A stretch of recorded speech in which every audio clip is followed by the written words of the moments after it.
After the nurse, Vela, left, Tom sank back into the soft bed, his mind racing.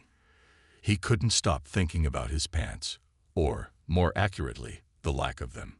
He tugged at the gown again, feeling more exposed than he liked. But he couldn't do much about it. If he was stuck here in an alien hospital, with no idea what was going on, there were bigger things to worry about than clothing. The room was quiet now. A gentle hum came from the walls, and a soft, soothing light filled the space. He had no idea where he was, or how far from Earth he was. For all he knew, he could be on the other side of the galaxy. Suddenly, the door opened again, and Vela entered with a small tray in her hands.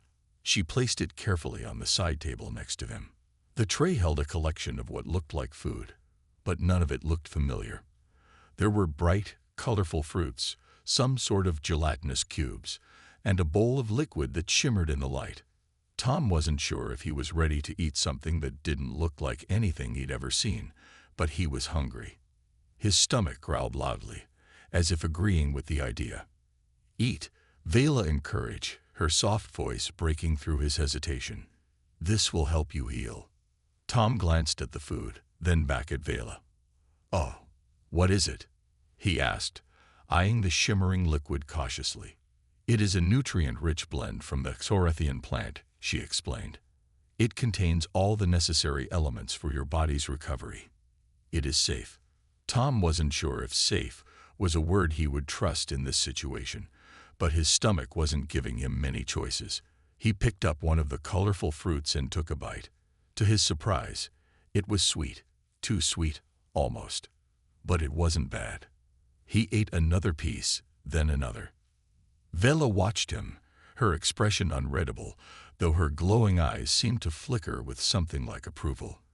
"You have a strong appetite," she noted. "Good. Many species have trouble eating after such trauma." "Yeah, well," Tom said, trying to make light of the situation. "I guess I'm one of the lucky ones. But I still can't figure out why I'm not wearing pants." Vela blinked again, clearly not understanding the issue. "The human body needs unrestricted access to the healing aura," she repeated, as if that explained everything. Tom rubbed his forehead, still feeling a little lost. "Right. But can I at least get some pants? I mean, I can't exactly walk around like this, can I?" Vela looked down at his gown, then back at him. "You do not require pants for healing. You will wear them when you are fully recovered," she said. Her voice was patient, almost comforting, though it was starting to feel a little too clinical for Tom's liking. "I'll be fully recovered when I have pants on," Tom mumbled under his breath. He took another bite of the fruit, trying to ignore the awkwardness. Vela smiled, though it was more of an expression of curiosity than amusement. "You are unique. I have studied many species, but your desire for clothing, particularly pants, is unlike any other." "Yeah, well, it's a human thing," Tom said with a shrug, trying to make light of it. "We're not really fond of walking around half-naked." Vela's head tilted to the side as she processed the information. "You wear clothing to protect your body, I assume?" she asked. Tom chuckled lightly. "Well, yeah, that's part of it. But there's also the whole modesty thing." "Modesty?"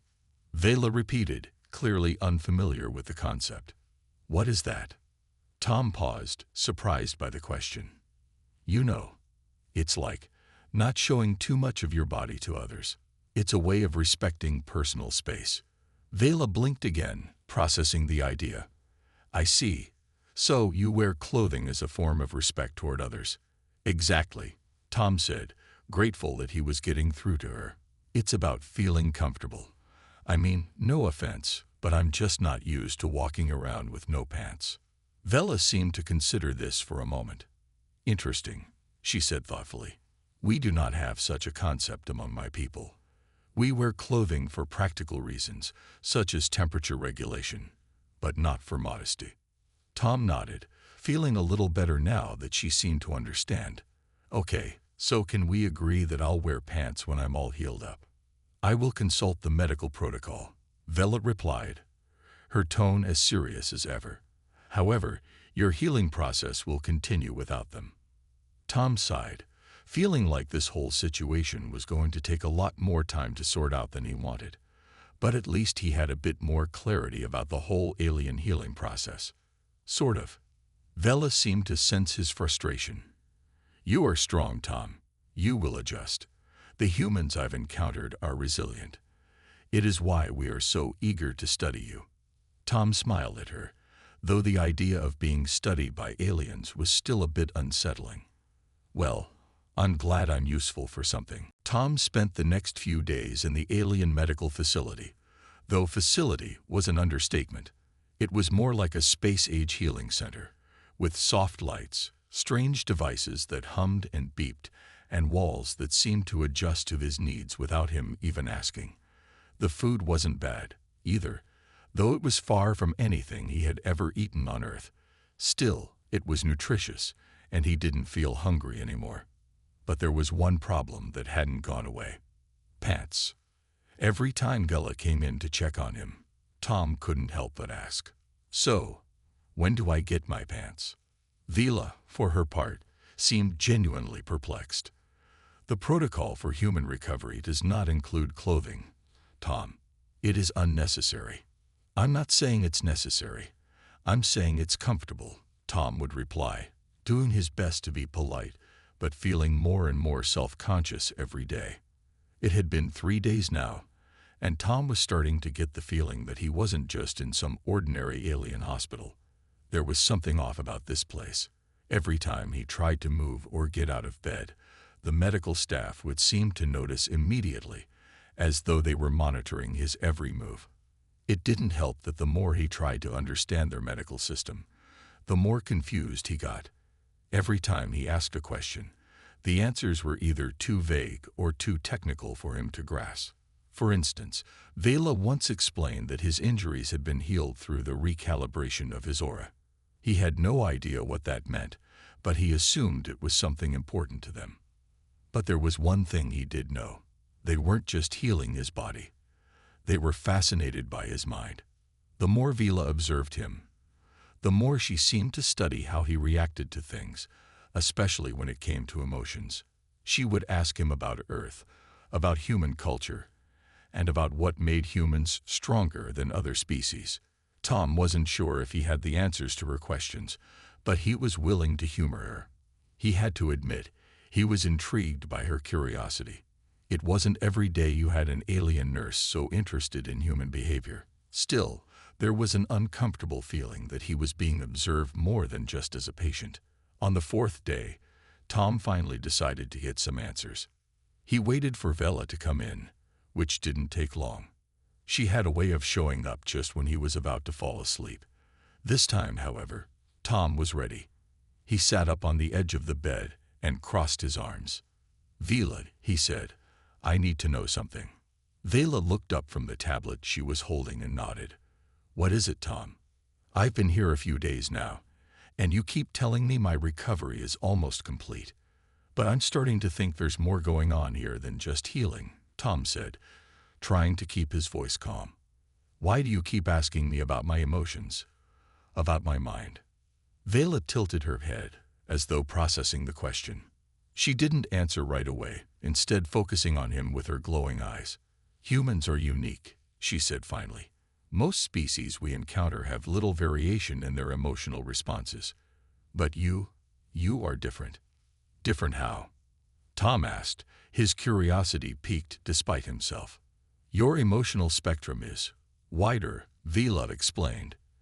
"You experience a broader range of feelings, and you are resilient in a way that is difficult to describe. When others face challenges, they often struggle. But you, Tom, you adapt. You find humor in difficult situations. You smile when others would despair. You find solutions when problems arise. You recover not just physically, but mentally. That is rare." Tom blinked, surprised by the compliment. "I didn't realize I was that special," he said, rubbing the back of his neck. "I mean, I'm just a maintenance worker. I deal with machines, not life or death situations. But I guess I've had my fair share of problems to face." Vela nodded, And that is why we are so fascinated by you." Tom wasn't sure how to respond. He had never thought of himself as someone particularly remarkable. He just did his job, kept his head down, and tried to get through each day. But here, with Vela's calm and serious demeanor, it felt like he was part of something much bigger than he had ever imagined. He cleared his throat. "Okay, I get it. I'm a human anomaly, right? But can we get back to the part where I get my pants?" Vela's expression remained unchanged, though Tom swore he saw a flicker of something like amusement in her eyes. "Your recovery is nearly complete, Tom. Perhaps you will receive your pants soon." "Soon?" Tom asked, raising an eyebrow. "How soon is soon?" "Soon," Vela repeated, her tone still neutral. "I will consult the medical council." After passing the resilience test, Tom thought things might finally start to calm down. He had his first real sense of accomplishments since arriving at the alien hospital. The promise of clothing was a small victory, but it felt huge to him. After all, he had been without pants for what felt like forever. A little normalcy was all he wanted. But as always, things weren't as simple as they seemed. The following morning, Vela came by, her usual warm smile in place. She entered with a large bundle of fabric under her arm. Finally, clothes, Tom thought. His heart gave a little leap. "Good morning, Tom," she greeted him cheerfully. "We've prepared something for you." Tom sat up, eager to finally put on something more than the thin hospital gown. "Are they pants?" he asked, not bothering to hide his excitement. Vela chuckled, a soft, melodic sound. "Yes, they are pants. And more." She unwrapped the bundle, revealing a set of simple, beige pants made from a material that looked similar to fabric, but it shimmered slightly in the light, almost like it was alive. There was a matching tunic, and even a pair of shoes that seemed to mold to the shape of his feet the moment he touched them. "This is perfect," Tom said, grinning. For the first time in days, he felt like he might actually look and feel like a human again. Vela handed him the clothes, and he hurried to change. The fabric was soft and flexible, and the pants fit like they were made just for him. When he looked at himself in the small mirror on the wall, he couldn't help but feel a little better. Finally, he wasn't just a patient in a gown. He was Tom again, with real clothes. "Thank you, Vela," he said, smiling. This feels more like home." She nodded, her smile warm. "You're welcome. We believe in giving you what you need to feel comfortable." As he put the finishing touches on his new outfit, Tom's mind wandered back to the strange desert simulation. He had passed it, but a part of him still felt uneasy. He knew it was a test, but something about it had felt off. Why had they created such a harsh environment? And what was the purpose of that final oasis? Had it been real, or just another trick of the simulation? Before he could think too much about it, the door to his room opened again. This time, it wasn't Vela or Karnak. Instead, it was a new face. A young alien with shimmering purple skin and large wide eyes. She seemed nervous, almost hesitant. Excuse me," she said, her voice soft. "I was told to bring you this." She held out a small glowing crystal, pulsing with light. Tom raised an eyebrow. "What's this?" he asked, his curiosity piqued. The alien shifted her weight, looking slightly uncomfortable.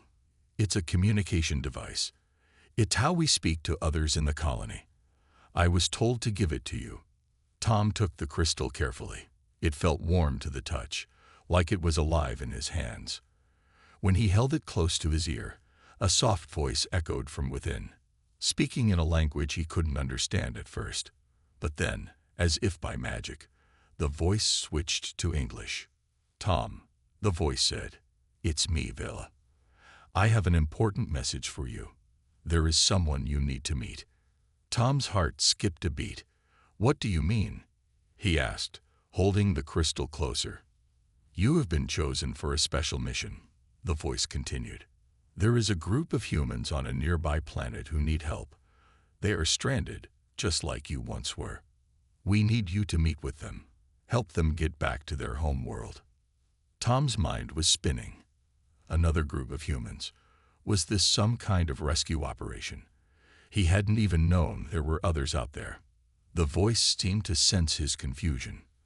"I know this is a lot to take in," Vela's voice said gently, "but we believe you can help. You have already proven yourself strong, and we need your experience." Tom sat down on the bed, staring at the crystal in his hands. A mission. He had barely figured out how to get himself out of this hospital, let alone rescue anyone else. But there was something inside him, a deep sense of responsibility, that pushed him to consider it. These people were like him. They needed help, and he could be the one to give it to them. "Who are they?" he asked, his voice steady. The engines of the ship powered up again, and Tom took one last look at the barren planet. It had been their prison for too long, but now, thanks to his determination and the help of his alien allies, they were free. As the ship lifted off, Tom felt a sense of pride. The stars outside the window seemed brighter now, as if they were shining just for him. He had completed his mission. He had helped others. And in doing so, he had found his purpose. "Thank you," one of the women in the group said, her voice soft but sincere. "We never thought we'd get out of here. We owe you everything." Tom smiled, feeling a warmth in his chest. "You don't owe me anything. We're all in this together."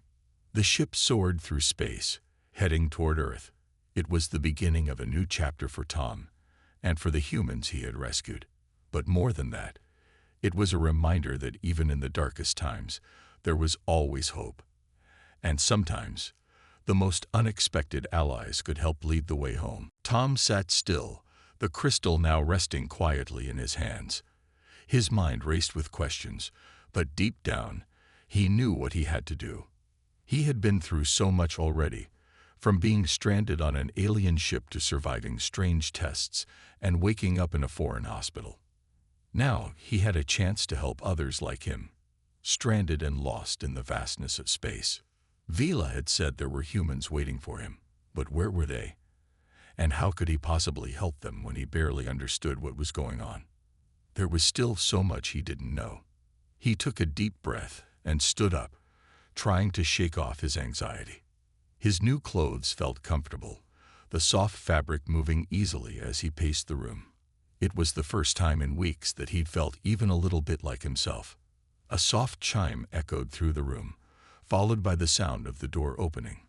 Tom turned to see Vela standing in the doorway, her expression calm and serious. "We're ready," she said, stepping inside.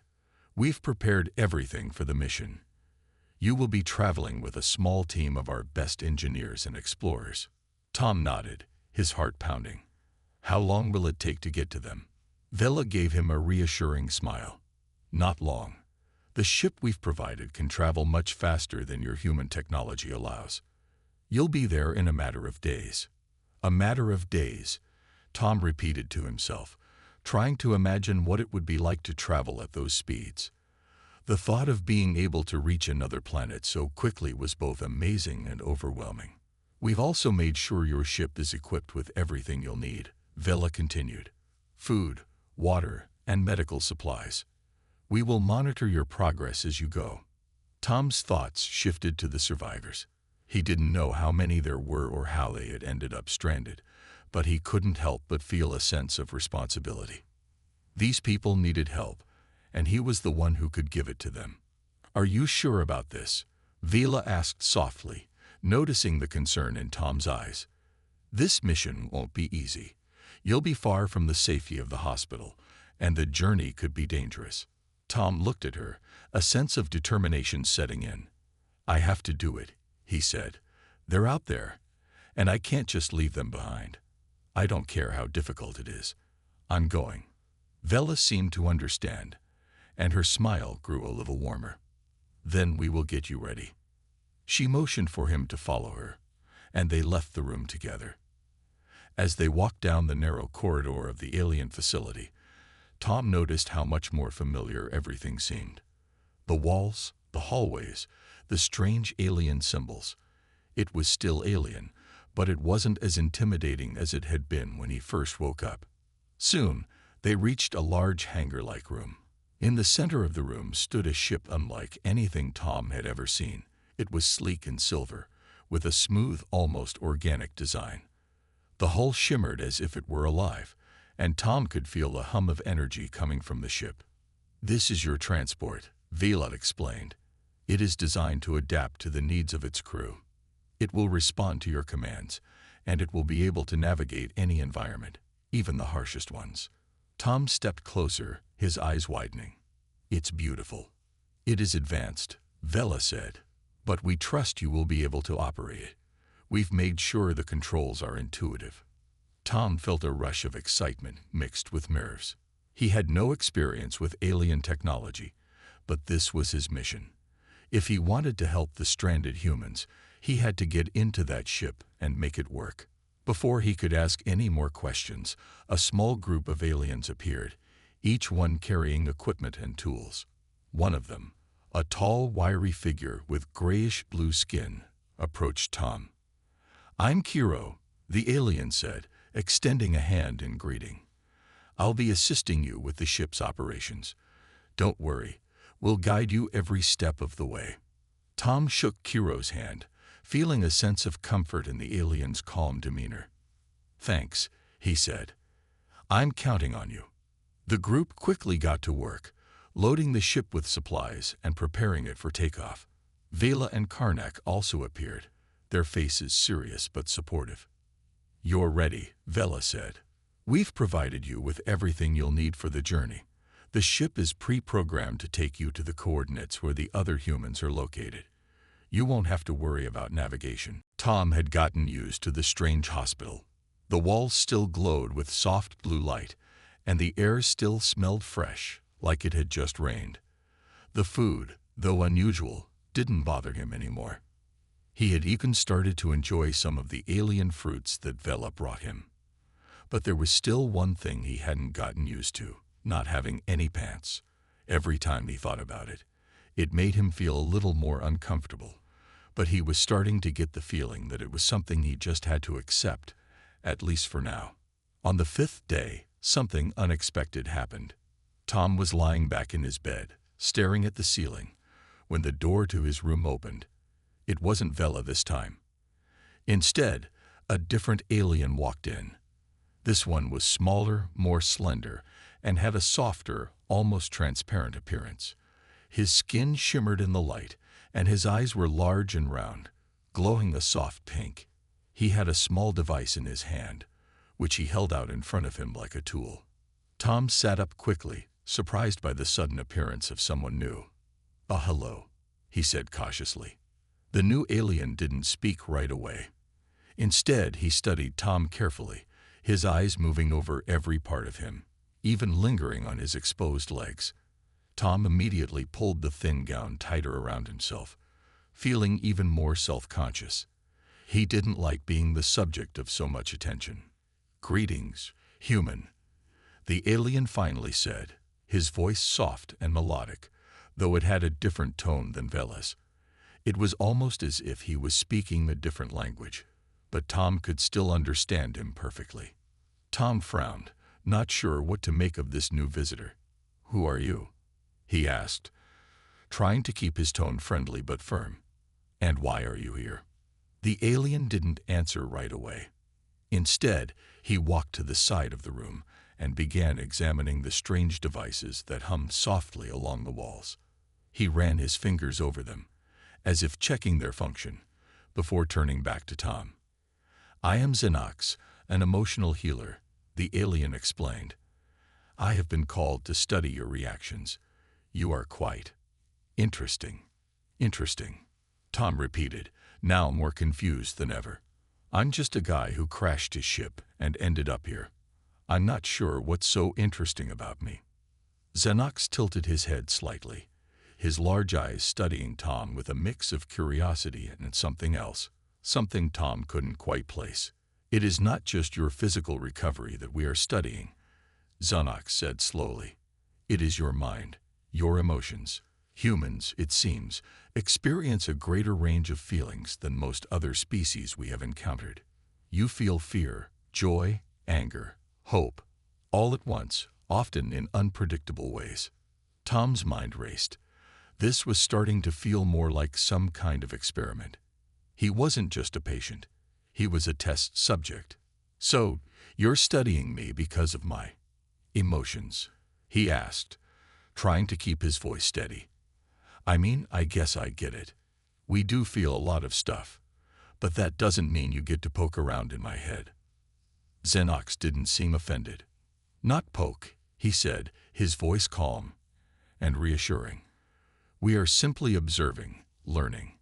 You have something unique, something that might help us understand more about the emotional spectrum, about resilience, about healing." Tom didn't know how to feel about that. He wasn't used to being treated like an object of study, but at the same time, he couldn't help but be intrigued. After all, these aliens had healed him. If they were going to learn more about humans, maybe they could help him get back home. Maybe they even had the technology to fix his ship. "Okay," Tom said slowly. "But just so we're clear, I'm not some lab rat. I'm not signing up for any crazy experiments." Xenox didn't respond at first. Instead, he moved closer to Tom, holding out the small device he had been carrying.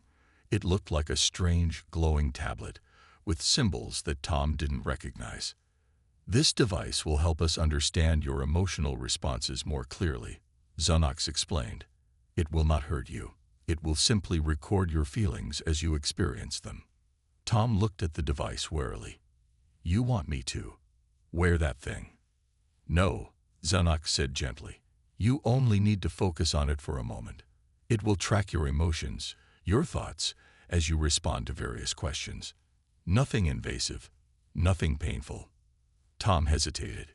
He still wasn't sure if he trusted Xenox, or if he wanted to be part of whatever this alien study was. But the truth was, he didn't have many options. He was stuck in this alien hospital with no clear way of getting home. If this was the price of getting answers, he figured he could deal with it. The journey had been long, but Tom didn't mind. The alien ship, designed to adapt to its pilot, had made the trip feel almost effortless. The stars outside the window looked like a sea of diamonds, stretching endlessly across the universe. The hum of the ship's engines was soothing, and Tom found himself feeling more at ease with each passing day. Hiro, the alien engineer, had been by his side for most of the trip, explaining how the ship's systems worked and guiding him through the various commands. Tom had learned quickly, finding that the controls were surprisingly intuitive. The ship seemed to respond to his thoughts and actions, as if it were truly alive. "We're almost there," Kuro's voice crackled through the comm system, pulling Tom from his thoughts. "The coordinates are close. You'll soon be able to make contact with the humans you've been sent to help." Tom's heart skipped a beat. He had been traveling through the vastness of space for days, but the thought of meeting the stranded humans made him feel a mix of excitement and nervousness. He had no idea what they had been through or how long they had been stranded, but he was determined to help them. "Got it," Tom replied, adjusting the ship's controls as they neared the planet's atmosphere. The ship began to descend, cutting through the thin atmosphere as it approached the surface. The planet below looked barren, with vast stretches of desert and rocky terrain. But as they got closer, Tom could make out a small settlement nestled between some jagged mountains. "There," Kiro said, pointing to the settlement on the display screen. "That's where they are. Prepare for landing." Tom nodded, his hand steady as he guided the ship toward the landing zone. The ship's systems automatically adjusted, ensuring a smooth descent. As the ship touched down, Tom felt a slight jolt, and then the engines powered down. "We're here," Tom said, his voice steady but filled with anticipation. Kiro smiled. "Let's go meet them." The hatch of the ship opened, and Tom stepped out into the dusty air of the planet's surface. The ground was hard beneath his boots, and the sun beat down relentlessly. It was a harsh environment, but it wasn't unfamiliar. He had been through worse. A group of humans stood a short distance away, their eyes wide with surprise as they saw the alien ship land. They looked weary, but there was a spark of hope in their eyes. Tom's heart surged as he walked toward them, his mind racing. These were the people he had come to help, the ones who had been stranded just like he had. "Are you?" A man in the group began, his voice hoarse from lack of water. "Are you here to rescue us?" Tom nodded, feeling a deep sense of relief. "Yes, I am. My name is Tom. I've been sent to bring you home." The man's face broke into a grin. "Thank God," he said, stepping forward. "We've been stuck here for so long, we thought no one was ever going to find us." The other humans, a mix of men and women, crowded around Tom, their faces filled with gratitude. They had been living in the harsh conditions of the planet for what seemed like forever. Some of them had been there for years, struggling to survive. Tom glanced back at the ship, where Kiro was already unloading supplies. The humans were clearly in need of food and water, and Tom was determined to make sure they had everything they needed before they left. "We've got plenty of supplies," Tom said, turning back to the group. "Water, food, and medical supplies. We'll get you all back home." The group cheered, their voices filled with relief and joy. It was a moment Tom would never forget. The feeling of helping others, of being part of something bigger than himself.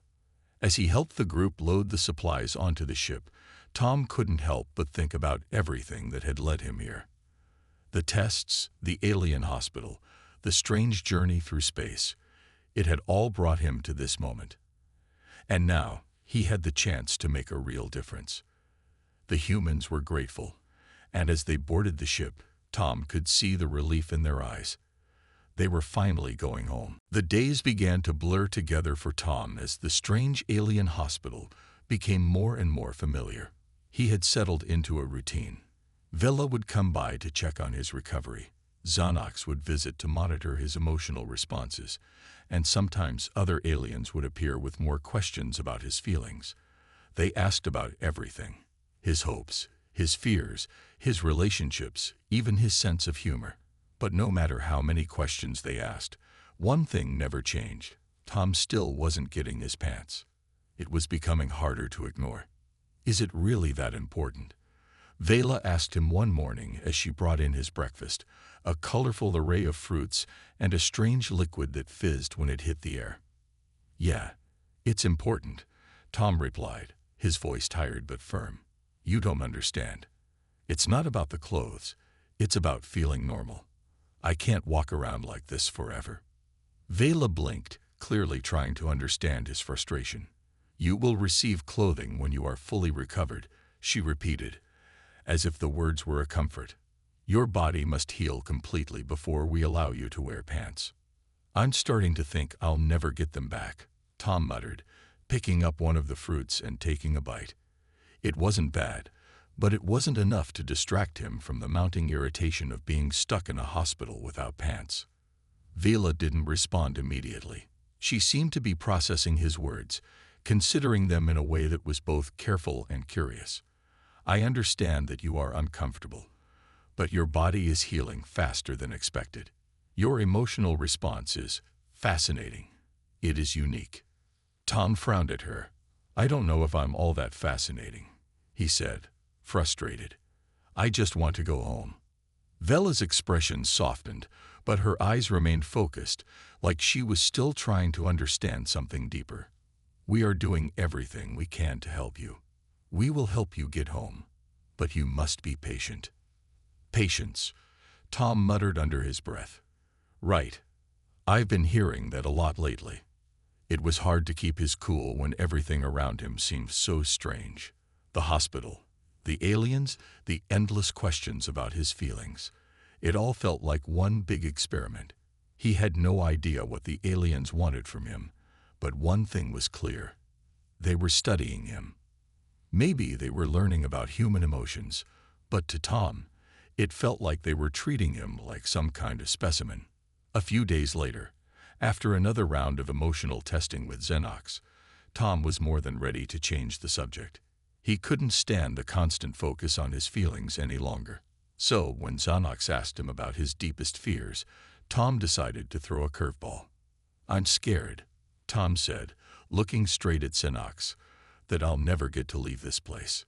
Xanax tilted his head, as if processing the new information. You fear confinement? Yeah, Tom answered. I'm trapped here. I don't know where I am. I don't know how I got here. And worst of all, I don't know if I'll ever get home. You guys keep saying you're helping me, but I don't feel like I'm getting any closer to an answer. Xanax seemed to pause, as if considering Tom's words more carefully than before. It is not our intention to trap you. We only want to understand you better. The more we learn about your species, the more we can help. Tom clenched his fists, trying to keep his frustration in check. I didn't sign up to be studied, he said sharply. I didn't crash my ship and wake up in some alien hospital just so you could run tests on me. I understand your frustration, Xanax said, his tone softening. You are not a subject to us. You are an individual, a person with thoughts, feelings, and a unique perspective. We respect that. Tom shook his head, unsure of how to respond. Part of him wanted to believe Xanax, but the other part of him couldn't shake the feeling that he was being kept here for reasons that went beyond just helping. A moment of silence passed between them, and Tom's mind raced with questions. Why was he really here? What did the aliens want from him? And more importantly, how was he supposed to get home? As if reading his thoughts, Xanax spoke again. You wish to return to Earth, yes. Tom looked up at him, startled by the question. Of course I do. I have a life there. I have a job. I don't belong here. Xanax nodded slowly. We are aware of your connection to your planet. Your species has a strong bond with Earth. It is one of the reasons we are so fascinated by you. Tom's head throbbed as he slowly opened his eyes. The last thing he remembered was the sudden jolt of the freighter, followed by the terrifying sound of alarms blaring. Then everything went black. Now he was somewhere unfamiliar. A soft light flickered overhead. It wasn't the harsh fluorescent light of his workspaces back on Earth. This light was gentle and almost soothing. His surroundings were strange, too. The walls were smooth and metallic, glowing faintly with a soft blue light. The air smelled different, too, almost clean. Not the sterile hospital smell Tom was used to, but something purer, like fresh rain. Tom tried to sit up but was immediately struck by a strange feeling of weightlessness. His body felt lighter than usual, and his limbs didn't seem to respond the way they should. He glanced down at himself. His heart skipped a beat. He was lying in a bed, but something was off. He was only wearing a thin, loose gown. He reached for his pants, but they weren't there. In fact, there were no pants anywhere to be found. Tom blinked, trying to make sense of what was happening. His thoughts were jumbled. Where was he? What happened to his pants? And more importantly, was this some kind of alien hospital? Before he could get more confused, a soft voice interrupted his thoughts. You're awake, the voice said. It was calm, soothing, yet slightly mechanical, like someone speaking through a translator. Tom turned his head to find the source. A tall figure stood at the foot of his bed. She was unlike any human he had ever seen. Her skin was a soft, shimmering teal, and her eyes glowed a bright, luminescent yellow. She had delicate features, with long, flowing hair that seemed to ripple like liquid. She wore a uniform of some kind, though it wasn't like anything he had seen either. It was sleek, almost organic-looking, and seemed to glow faintly in the same way the room did. I am Nurse Vela, the alien said, her voice coming through clear and easy, though her speech still had a strange, melodic quality. I am here to assist you. Tom stared at her, speechless for a moment. The reality of the situation started to sink in. Alien. Space. Was he really in an alien hospital? Where am I? He finally asked, his voice rough from what must have been a long period of unconsciousness. You are in the healing chamber of the Xorath medical ship, Vela replied. We found your vessel drifting in space. You were injured, but now you are safe. Tom's eyes widened. The freighter, it crashed, didn't it? Correct, she said. You were the only survivor. Fortunately, your injuries were not as severe as we first thought." Tom breathed a sigh of relief. "Thank goodness," he muttered. Then his eyes darted around again. "Wait, if I'm the only survivor, why? Why am I not wearing pants?" Vela tilted her head slightly, her expression unchanging. "Pants?" she asked, sounding confused. "Yeah," Tom said, his hand tugging at the thin hospital gown. "I mean, what happened to my clothes? I was wearing pants before the crash." Vela blinked. "Your attire was removed to allow for proper healing." "Removed?" Tom echoed, feeling a bit embarrassed. "But yeah, okay. But why no pants?" The alien nurse didn't seem to understand the issue. "Human garments, especially pants, are a hindrance to the natural flow of your healing process. They interfere with your bioenergy circulation. We simply removed them to ensure the most effective treatment."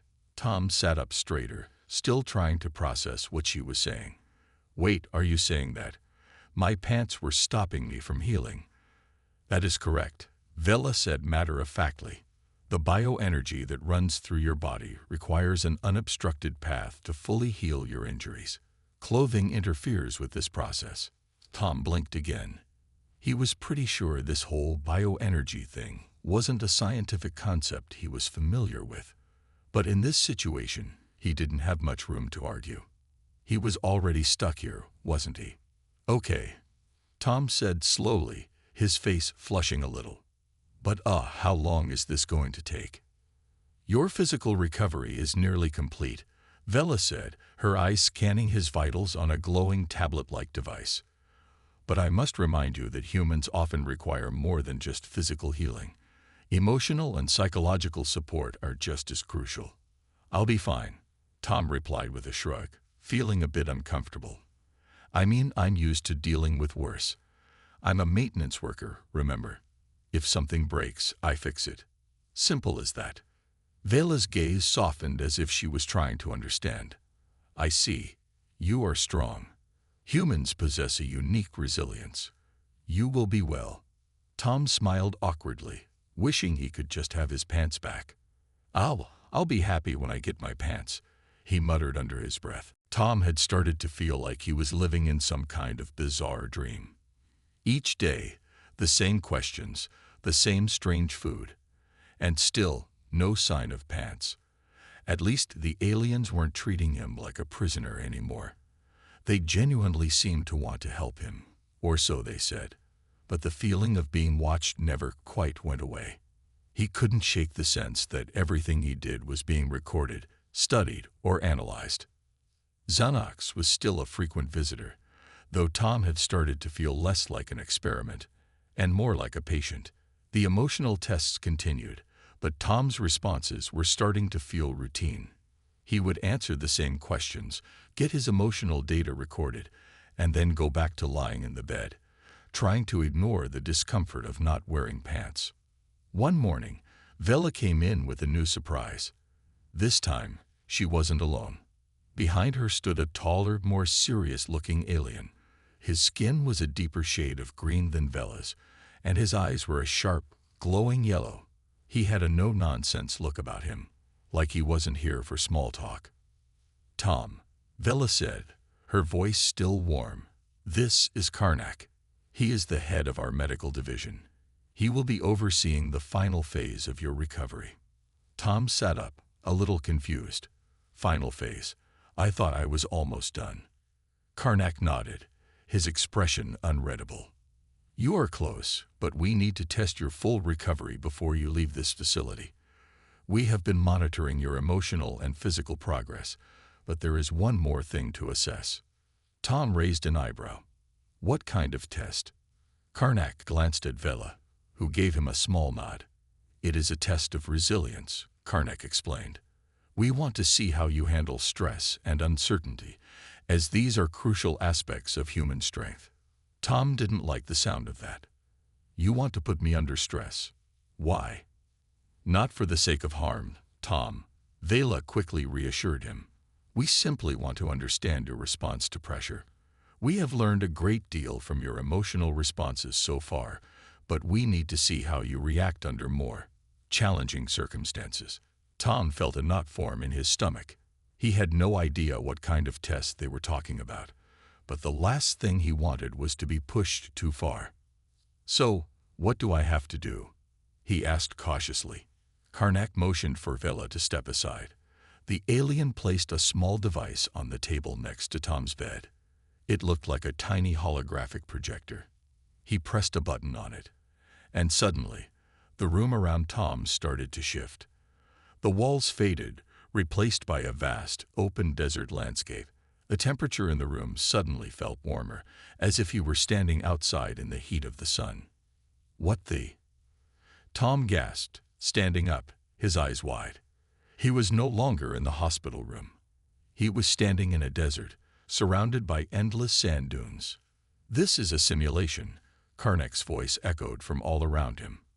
"We are creating an environment that will test your emotional resilience. You are alone here.